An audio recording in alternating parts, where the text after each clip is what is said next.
Hi, my name is Michael Corselli. Thank you all for tuning in today and participating in our event. I appreciate your attention and your support. Today, I'm joined by a good friend of mine, David. David, thank you for coming on Aloha, today. my friend. Thank you for being part of Flya, our network. Tell me a little bit about your background. Give us a little introduction to, who you are, where you've been, what EI.Ventures does, and what you want to do. I mean, that's a lot of questions, but let me try to start from the beginning. Spent, I would say, the last 28, 29 years of my life being a perpetual entrepreneur. Have been involved with everything from nightlife to different businesses, real estate, technology, digital marketing. Currently, we own a company called Emotional Intelligence Ventures, EI.Ventures, and it has a lot to do with psychedelics, but it also has become a brand, and it's a brand that is been curated to be a trusted brand in a world where we sometimes say nothing is really real. Okay, so with EI.Ventures, what is the founding principle that you started this brand that you hope to achieve long term? I mean, I think we got to go back about a decade plus ago. My co-founder and I ended up going to the island of Maui to actually work and develop a retreat center called Lumeria. In that process, we had already been investing in what I would call plant medicine companies and companies that dealt with clean label foods, as well as entrepreneurs that were working on things to better humanity. In that journey, we met a lot of people on the island of Maui that were called kitchen chemists. They were people that taught us about the GMO movement. They taught us about how food was grown, how medicine was made, the idea of synthetic medicine versus, the best analogy I heard is fresh squeezed OJ versus something out of a can. Over that time, over the decade of being on Maui, the words that kept coming to me were emotional intelligence. And, not sure if it was the right name or not, but I was like, Emotional Intelligence Ventures. And we curated a brand out of that called Silly, which is, a name that came off of psilocybin, which is the alkaloid in magic mushrooms.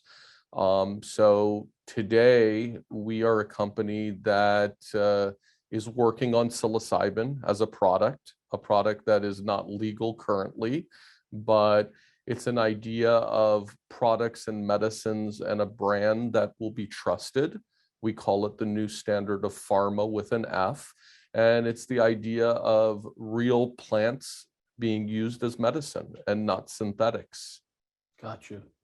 So this is a real estate direct lending private debt event. Yep. I've been lucky to hear your background, your story. But the people today haven't. Okay. So tell us a little bit about the early days and what it was like growing up in your household. Sure. My story is similar or not similar to many immigrants that came from Persia in the 70s. My father actually came from Iran in the 70s. Originally went to Canada and ended up moving to Washington, D.C. with his family. And during that time, there was a revolution going on in Iran, and many Persians ended up coming to DC, New York, LA. And, they were involved in different businesses, very hardworking people, and they ended up getting into real estate. And a lot of times when I hear the stories of, why they chose specific areas, they went to Beverly Hills because that's where all the actors and actresses worked. And it was a place that they identified with the TV and movies. And this idea of location, location, location was a very big thing for them.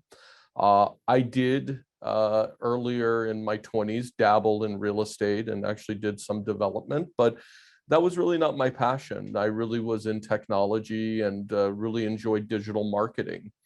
But as I had been watching the, Web3, this idea of Web3 come together in the last couple of years and started really diving deeper with this idea of digital and physical coming together in the what I would call in this metaverse world, I definitely got very turned on to it. I actually fell in love with it, and I said, wow, full circle, as I watched, my dad and my two uncles and their sisters, developing real estate, of, how that is going to work in the metaverse. And now I really see it, I visualize it, and I see how, during COVID, everybody was home, and this interactive experience that is now taking place in real time.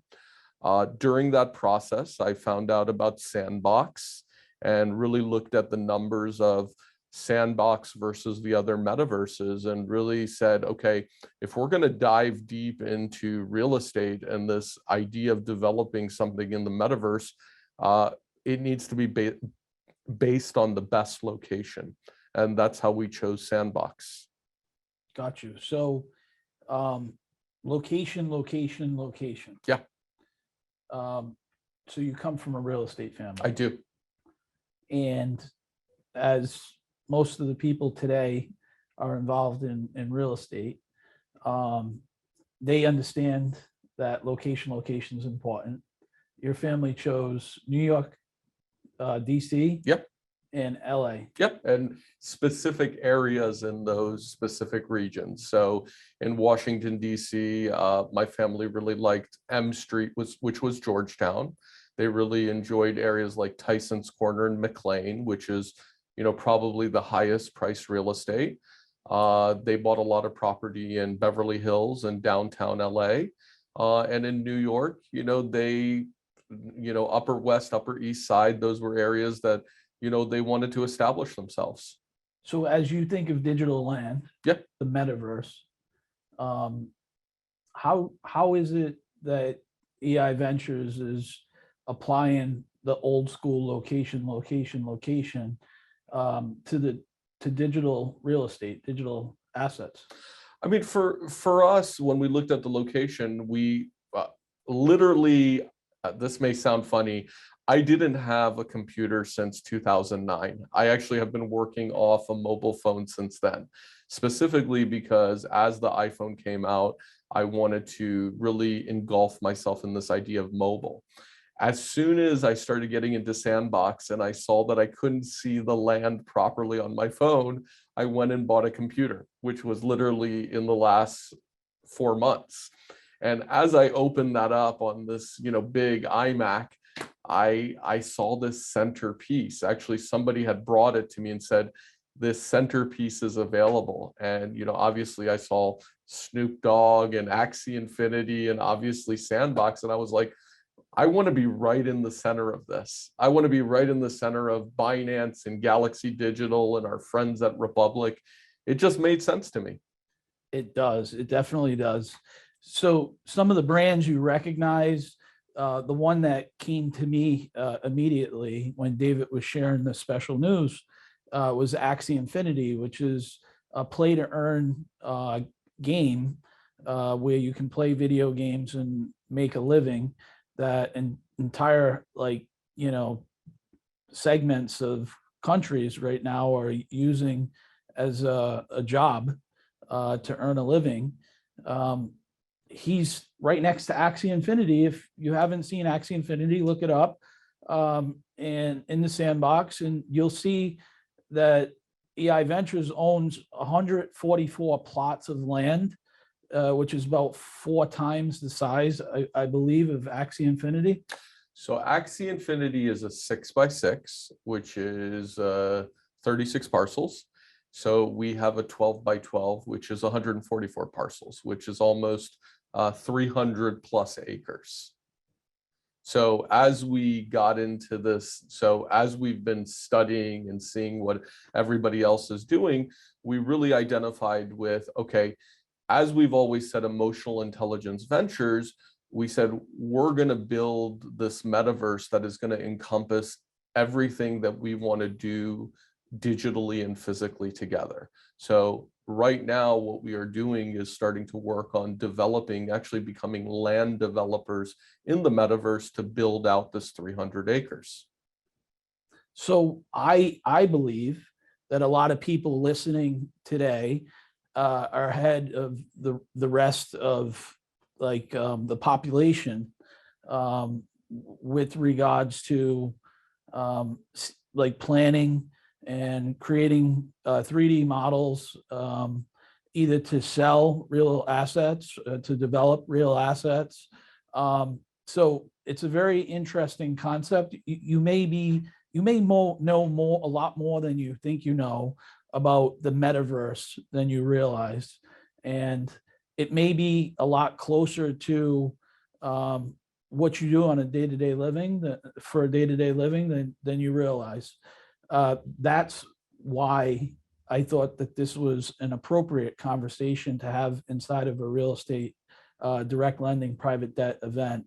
Is he's thinking about how much to develop digital land, and he's thinking about it using the constructs of a real estate guy. So with regards to this these 300 plus acres, what is the vision for Silly? I mean, the vision, Silly is a brand. We spent a very long time talking to people. Like, I actually, during COVID, almost put on 1 million miles traveling.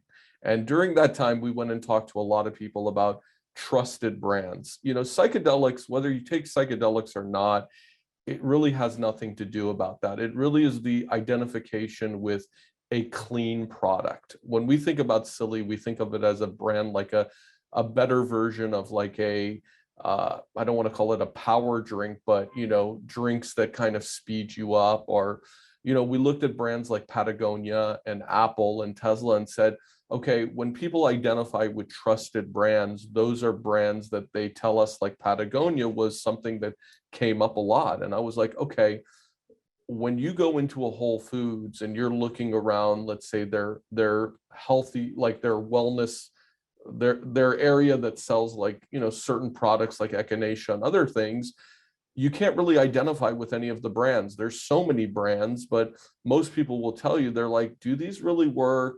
Are these processed products? And for us, it was like the idea of developing a place where people could come, where they could actually, it's about transparency. I mean, you know, the deja vu for me is going back to, you know, when I heard Coinbase speak at Y Combinator.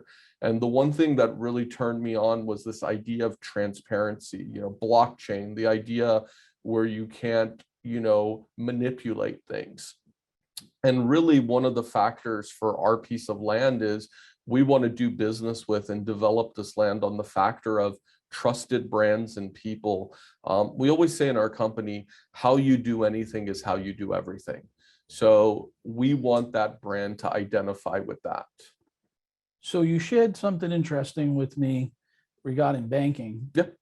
And is it too early to discuss some of that stuff? It's not too early. I mean, I think, like, going back to our first investment, or one of our first investments, which was Betterment.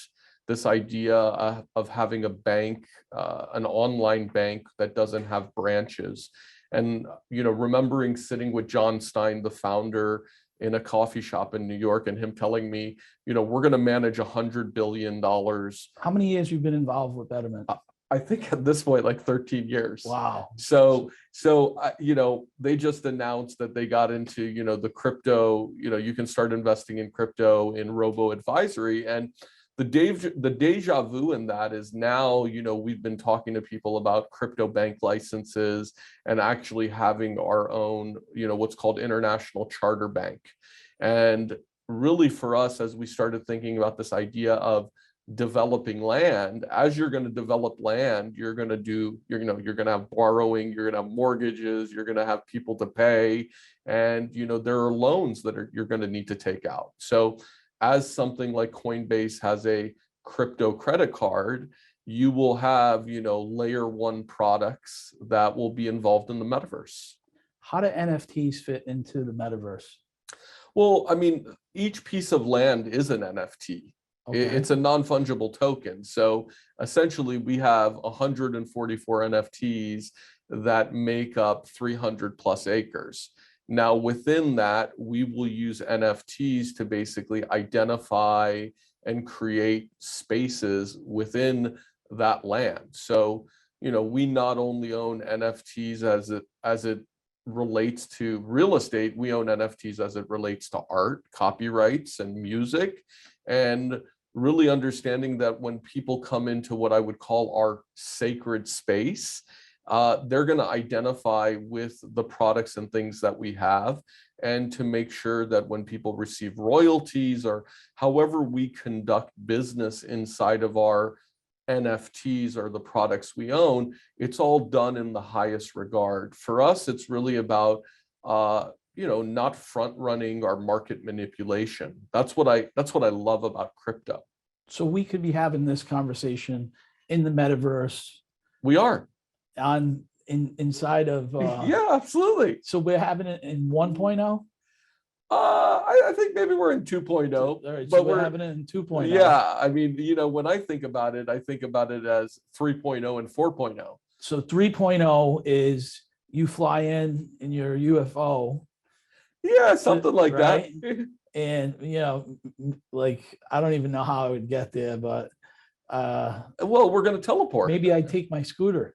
Yeah, you're gonna have a scooter, and you're gonna have an avatar, and you're gonna teleport. And so what's been interesting is, as we've been getting into LOIs with like different AR and VR companies, products like Oculus and different products that are out there, they're craving, they want things in the metaverse. I mean, this is like dial-up AOL right now. Did you see last week that JP Morgan said that they want to be like in the metaverse? Yeah. But I don't listen to anything Jamie Dimon says. I mean, he also said that Bitcoin was a fugazi. So I mean, I think if I'm JP Morgan, I'd be looking at a parcel of land in the Sandbox. So that that's my personal opinion. There's a reason specific companies are in the Sandbox. And I think when you open the Sandbox land and you see Binance, which is really the world's biggest crypto exchange, I think they have well over 10,000 acres of land. Binance has that much land, huh? I think they're the biggest landowner. Yeah. Wow. And is that in Sandbox as well? That is in Sandbox. That's in Sandbox. Yeah. So developing land in the metaverse, how can I invest in what you're doing? So EI.Ventures, Emotional Intelligence Ventures, owns this 300 acres, 144 parcels. Currently, there is a Reg A Tier 2. It's, a lot of people call it a pre-IPO. We are an SEC qualified issuer. So currently we are raising $50 million. I believe today we have approximately $24 million committed. And yes, we are striving to raise the full 50 million. And part of that is to develop this land on the metaverse. Got you. So does the company own the land already? It does. Yep. Is so the land like an option to no. So like buy it at a future point? No, we had to make a decision. So it took us almost 1,000 hours to like prepare for the purchase. First of all, the person that sold it to us was a gentleman that basically was a pseudonym. He was an avatar, and we basically had a gentleman out of Russia that was a tech developer that was acting as the intermediary. We sort of narrowed down that the seller was a friend of the founder of Sandbox, and he had, I believe, been gifted the land, but basically he wanted a certain amount of Ethereum. I think at the end of the day, it cost us almost 2.2 million. We had heard stories of people losing their ETH, meaning that being in fraudulent transactions. And ETH for Ethereum. yes, and So within a matter of seconds, once we pressed the button and there was almost $2 million worth of ETH transferred over to this gentleman, and the land showed up in our wallet. I feel very lucky having being able to spend time with you and have this conversation. And you've helped me to learn a tremendous amount about what's going on in the space. Vice versa. I've learned a lot from you too. I appreciate you being modest, though. I really believe you're being modest. I've invested in a lot of companies. I mean, personally, I've invested in a few hundred companies. I think through LPs and different funds, I've probably been in well over 500 deals. Listen, we're all learning every day. There are people out there that are advisors of ours, like specific people from like Republic that are huge into the crypto space, our marketing firm, Serotonin, and we're constantly learning. I mean, for me, my children were showing me the metaverse with Fortnite and Roblox years ago. I just didn't see it. So I think everything comes full circle. I see it now. I don't want to say I'm an old timer, but the world is becoming more dense. We're 9 billion people deep. Obviously, technology is going to play a role in everything we do. I see it in my own home, or I see it in the building I live in. Amazon basically shows up to our building all day. So that's the world we live in. And I think if people don't see that, that is the future. There is going to be a virtual Whole Foods. There is going to be a virtual Safeway or Publix, in the metaverse. That's just what it is. But I believe the experience when it comes to like e-commerce and other things is just going to be just so much more interactive. I specifically bought these glasses because I was like, really imagining, okay, what am I going to look like in the metaverse? And how are things going to show up when I purchase and other things? And, I sort of am playing that role now. Well, you're teaching a lot of people. It's an important role that you're playing. I appreciate that. Yeah, it really is. And so how could I, if I was interested, approach you to develop something that I want to develop in the metaverse? I tell people all the time, I get about 1,000 emails a day. Email me. And if the email is legitimate and you have something cool, I mean, we are currently in about a dozen LOIs of people that we're talking to lease land to and do partnerships. And, my father and my family thankfully have, given me some good advice about, how to lease land and how to lease space and, the idea of doing partnership deals. And I have a lot of people that are a lot smarter than I am that come from real estate backgrounds, like my co-founder, who is a real estate lawyer. And really looking at it very similar to actual real estate. So let's say I want to develop Flyer in the metaverse. Come on over. Yeah, we could have that discussion. Absolutely. But I think this idea of leasing land for rent, that's not what it's going to be. So if you look at like properties my family owns in Beverly Hills, they make a percentage of whatever the gross revenues are in those establishments. So I think a lot of deals are going to be more based on partnerships and actually strategic partnerships. So for us, first of all, it would be, I'm humbled to know that we would do something in the metaverse, but it's all about this frequency of energy. It's about working with people that you're going to have a longitudinal relationship with. A lot of the leases that my family has are sometimes 30 years long.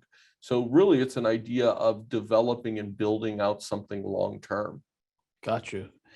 Is there a specific lease? Is that a triple net lease? that you're talking about?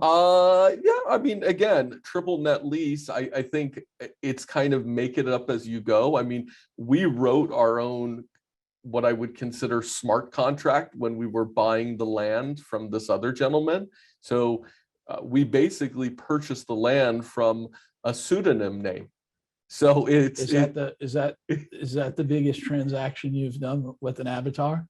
yeah, absolutely. And I think that anybody that tells you, I think anybody that tells you different is lying. I can tell you that a lot of the deals that are coming to me today, you know, a lot of what I would say the Web3 NFT deals, they are NFTs that are, yes, you know, they're an actual NFT that is what I would call you can confirm, but that's what their profile is. I mean, so you're investing in this pseudonym and a lawyer is representing these people. I mean, that's the new era that we're in.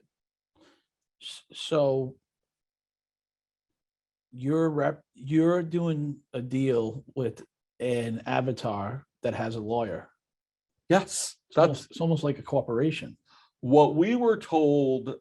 What we were told when we purchased the land is that the owner of the land owned probably one of the biggest cybersecurity firms in France. So as we kind of put it together, and I don't want anybody to get upset with me, but I'm pretty sure the guy that sold us the land does the cybersecurity for the Sandbox. I could be totally out of the box on that. I mean, I might be totally wrong, but we never knew. It was some avatar on Discord that we were talking to. That's I mean, that's crazy. That's crazy. totally. And I mean, as I'm reading through Reddit and other things, I'm hearing like, you know, more than 50% of these transactions are sometimes, you know, fraudulent. So yeah, I mean, I called in people like my friend Gopal that you know, has a cybersecurity firm in Israel called Safe House, and you know, just different people like Republic, and I got advice from people that understood how this, you know, was, and we checked everything. I mean, the transaction, which all of my co-founders were involved with, took almost 6 hours. By the time it was over, I was drinking, you know, scotch on ice. So, I mean, so when somebody comes to you with a project to develop on the metaverse, yeah, they've got to have some sort of income, some sort of cash flow. I mean, again, I mean, if the project is a right project, we're not worried about cash flow today. I can tell you that when we bought the land, we immediately within the first 24 hours had offers to sell it. So again, everything we do, and I'll give you an idea. Our entire portfolio in our main holding company are long-term holds. We have probably a dozen investments that are over a decade old. So when we look at something like this land on the Sandbox, you could literally probably offer us $50 million today and we wouldn't sell it. That piece of land is never going to be replicated again. And we understood who the parent company or who the main investor was in the Sandbox, and we looked at who their investors were, and we understood this is something that is going to happen, and it's going to be a very long-term hold. To be very candid with you, and again, these are my own thoughts. In my mind, that land today, it's worth $100 million. It's nothing that you can replicate. And those people that are around us, like Snoop Dogg and Steve Aoki and Axie Infinity, they're not selling their land either. Gotcha. So what is the, so it sounds to me in the metaverse, cash flow is important. Yeah, right? at some point. Capital appreciation Mhm. is important. Sounds like the metaverse is similar to the universe. You know, I've always said Web 3.0 to me is digital and physical coming together. I can tell you that the NFTs that we own internally, we actually have the physical artwork and the copyrights for that artwork. So for me, it's always, I love physical art. but I love digital art too. So why can't we have both? So if somebody can build a project where others want to show up, and just like, human beings like going to the mall, right? They like going to shopping centers. They like going to casinos. They like going to bars, restaurants, being social, people watching, doing All of that. everyday type of stuff, right? All of that. So if you can create that in the metaverse, it should work at some point from a financial perspective. Totally. Listen, most of my business today is done on Telegram. I mean, usually if you're in the crypto Web 3.0 space, it's like Telegram, Discord. I don't know if people are using WhatsApp, sometimes Signal. And I understand, even when I look at Telegram, that version that I use right now, there will be a metaverse version. I think you got to go back to this idea of that flip phone with the first ads that were coming out, like, and you were doing text message and stuff. Look at what you have in your hand now. You have this iPhone 13, whatever version, and you can basically conduct your whole life on it. It's very powerful. Oh my gosh. I mean, in my mind, I'm thinking these glasses, once they're programmed, I'm going to be cruising in the metaverse all the time. I love it. I absolutely love it. So there's some questions, Brian. Yeah, much like traditional real estate, what trends are you seeing? Has your land already appreciated in value? How do you envision monetization, along with delivering and healing through plant medicine? What other use cases that the audience may find of interest to increase the value of the land, like Nike, casinos, or Mega? So before you answer that, Yeah. I want to help people to understand. You have EI.Ventures. Yep. And then you have Silly. Well, Silly is EI.Ventures. EI.Ventures owns the brand Silly. So Okay. Emotional Intelligence Ventures controls and owns the brand Silly. So yeah, for us, this word silly, as we were learning about psilocybin and other psychedelics, it's a word that kept coming up for like a decade. So we were like, this is our brand, Silly. So in the metaverse, the brand Silly, what's the vision for it? I mean, Silly is going to be a place where you come and get silly products. I mean, listen, we have a drink that is coming out that is a non-psycho, it doesn't have any magic mushrooms or anything in it that is psychedelic, but it is a drink that is developed on the idea of silly and different, what I would call plant alkaloids. So for me, when I bought the land and the vision was, and be very candid with you, we didn't know it was 300 acres, was an idea of giving somebody an experience. If they were taking psychedelics, when they become legal, they were able to have this journey. A shaman shows up, you could cruise to the island of Hawaii, look at waterfalls. I mean, the vision for us has always been treating 1 billion people. Don't take this the wrong way. I think calm.com or the app is, it's fine for what it is, and it produces a lot of revenue. As somebody that's been meditating for over 30 years, that's not what I use. That's not going to engage me. Most people that tell me they use apps like that, they use them for a while, and then the habit loop, they can't keep to it. So really the idea is creating something where it's a community. I mean, that's why, NFTs and Web 3.0 are so popular. It's a community. So for me, my vision is, okay, you're doing this retreat on the metaverse. You might be with a number of your friends, and, I'm going to throw this out there. Deepak Chopra shows up and takes you on a retreat for the next couple hours. It's all possible. And you haven't left the house. No. So what happens when there is, unfortunately, another COVID or another thing? And you look at Miami. Miami, you're in the car. If you're going to get in the car, sometimes you're in the car for 90 minutes. Most people I know work from home, or they don't, if they live in Brickell, they're not leaving Brickell. So, you know, fortunately or unfortunately, we have a new norm in society. And if you're going to treat 1 billion people with plant medicine, not everybody's flying to Hawaii or Jamaica to go on a retreat. So EI.Ventures owns Silly. Silly is one of the brands that you're incubating. Silly is our brand of different products that we're building, whether it's a functional mushroom drink or it's a patch that will be used, a transdermal patch that when psilocybin is legal, somebody, I'll give you an idea. At some point, your doctor will give you a recommendation to get this patch. You sign up for a therapeutic session on our metaverse land. You apply the patch. It gives you a microdose of psilocybin. You enter into the metaverse, and now you're in a guided meditation or guided retreat with a doctor or therapist. That's real. That's very real.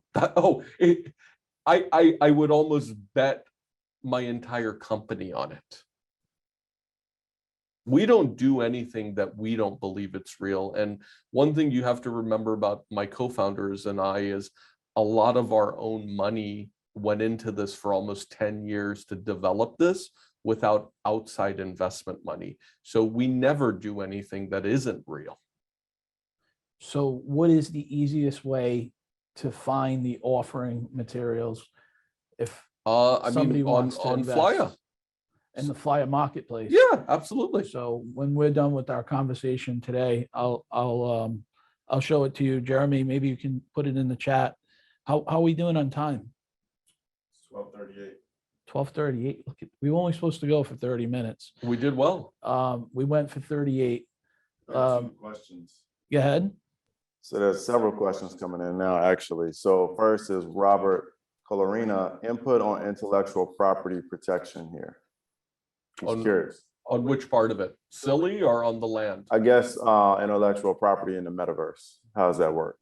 Well, I mean, again, you're doing everything that you would do in regards into the physical world. So again, the metaverse doesn't necessarily have intellectual property, but if you own specific NFTs or you have copyright, you own the copyright. The way we think about it is digital and virtual coming together. So what we're doing is really you're making it up as you go, and you're bringing the smartest people. I mean, we have a lot of lawyers that work inside of the company, and what they're doing is trying to develop how is it going to be in the digital realm, and that's really what we've done. I mean, you have your partner is a top tier, prior to being your partner in this venture, he's a top tier attorney. He is, yes. He was a partner at Pillsbury. Based out of San Fran, or? Yeah, in San Fran. My other co-founder was the securities lawyer for the Lieutenant Governor of Utah, wrote all the cannabis laws when cannabis was getting legalized in Utah. Our other lawyer is a lady by the name of Megan, former SEC. I would say we have almost 10 lawyers that work on, Silly and EI consistently. Well, it's interesting. You gave me a contract for my painting. Yeah, we made a contract to buy the metaverse land. And it was amazing how simple it was.